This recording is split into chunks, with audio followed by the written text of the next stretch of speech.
à toi qui en cet instant écoute ce podcast. Je m'appelle Patricia Verneret, je suis auteure, formatrice par la voix et coach de vie.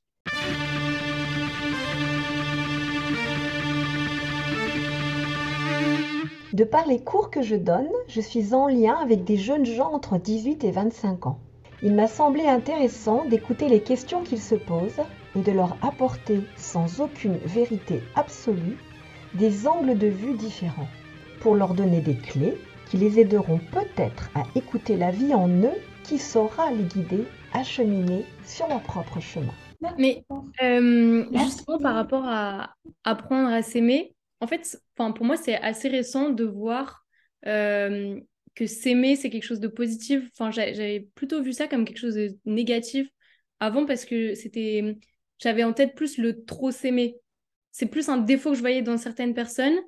Et du coup, je m'étais jamais dit que ça pourrait m'apporter quelque chose de m'aimer parce que parfois, je le voyais comme un défaut chez les autres. Et donc, du coup, j'aimerais bien savoir pour toi, quelle est la limite entre le s'aimer et le trop s'aimer.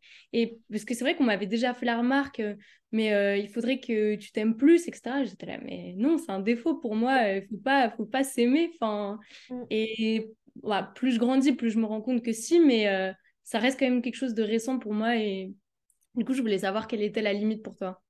Alors déjà, le trop, mais en même temps, c'est pas que ça en fait. C'est vraiment, en fait, il y a s'aimer avec la tête et s'aimer avec le cœur. Et souvent, quand les gens ils disent ils s'aiment trop, c'est qu'en fait, ils sont narcissiques. Ils ne s'aiment pas réellement. Ils s'admirent. S'admirer. Ils se regardent. Et en fait, souvent, les personnes qui sont comme ça, c'est qu'il y a peut-être encore plus une blessure profonde d'amour, justement. Un manque d'amour. Donc, en fait, il y a vraiment l'amour avec la tête, donc qui est plutôt l'ego, en fait. Et donc, on est sur des personnes égocentriques, mais pas centrées dans le cœur. Je dirais que l'amour, il serait celui, je ne sais même pas s'il est possible sur ces termes, en tous les cas, d'y aller un petit peu de plus en plus, c'est celui qui n'a pas de jugement. C'est celui qui n'a pas de si je m'aime, je dois être comme ceci. Pour m'aimer, il faudrait que je sois comme ceci ou comme cela. Et quand on est enfant et qu'il y a nos parents pour avoir la paix, hein, il y a des fois des bonnes raisons, mais on ne se rend pas compte. Si tu es sage, tu auras ça.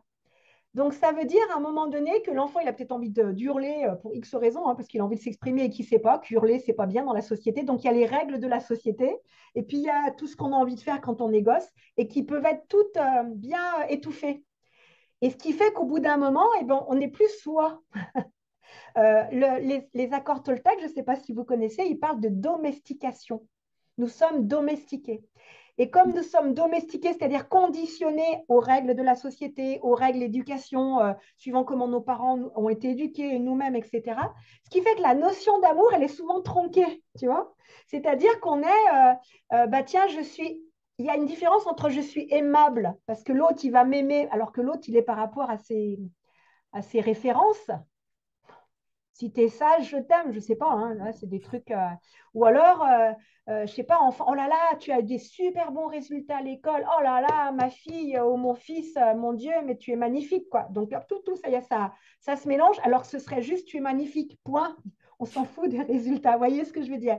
Donc, il y a tellement de conditions dès le départ, mais de façon inconsciente, hein, personne ne le souhaite, hein, comme ça qu'on finit par le rendre conditionnel et conditionné, cet amour, alors qu'en fait, si c'était de cœur à cœur, mais vraiment, hein, de cœur à cœur, il n'y a aucune raison d'aimer l'autre. Il n'y a pas besoin d'avoir des raisons. Il y a juste, je sens quelque chose et je n'ai pas besoin de me dire je t'aime parce que tu es blond, parce que tu es brun, je t'aime parce que tu es dans la finance, je t'aime parce que... En fait, il y a tout ce qui est en arrière-plan. Donc, c'est pour ça que les personnes dont tu parlais tout à l'heure, en fait, elles s'admirent, elles sont égocentriques. Donc, on est plutôt dans des...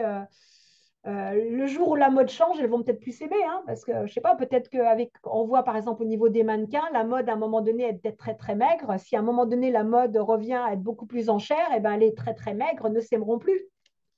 Mm. Alors qu'en fait, là, on n'est pas dans un véritable amour, on est dans une image. On est dans l'image qu'on peut avoir de soi et de se conformer à des choses, un formatage. Alors que l'amour, s'aimer, l'amour dont je parlais, c'est celui qui vient du cœur, c'est celui qui n'a pas de condition. C'est-à-dire, c'est un peu l'amour, normalement dans l'absolu, d'une mère ou d'un père pour ses enfants. C'est-à-dire, tu peux faire les pires choses du monde, l'amour, il n'est pas entamé. Ok. Ouais, c'est ça, c'est celui-là. Donc, quand les personnes, c'est pas qu'elles s'aiment trop, c'est qu'en fait, elles s'admirent, c'est pas la même chose. Et en s'admirant, elles cherchent à s'aimer. Parce que, mais en même temps, c'est l'image, ce n'est qu'une image. Donc, en fait, ce n'est jamais un amour réel, d'où le fait qu'elles soient en constante recherche de l'amour des autres.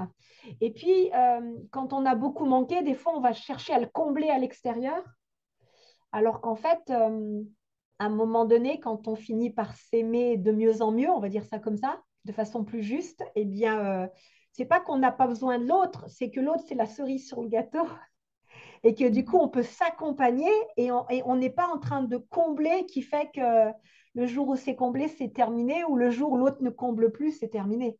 Parce que là, on est dans des histoires qui sont conditionnelles et conditionnées. Donc voilà, l'amour dont je parle, et si je m'aimais, c'est celui qui est sans condition et qui est à partir du cœur. Mais vous pouvez tester en vous disant, tiens, euh, si vous pensez à quelqu'un, alors vous pouvez le tester avec une personne que vous aimez vraiment beaucoup et une personne que vous aimez bien, mais avec qui vous êtes en difficulté, d'accord?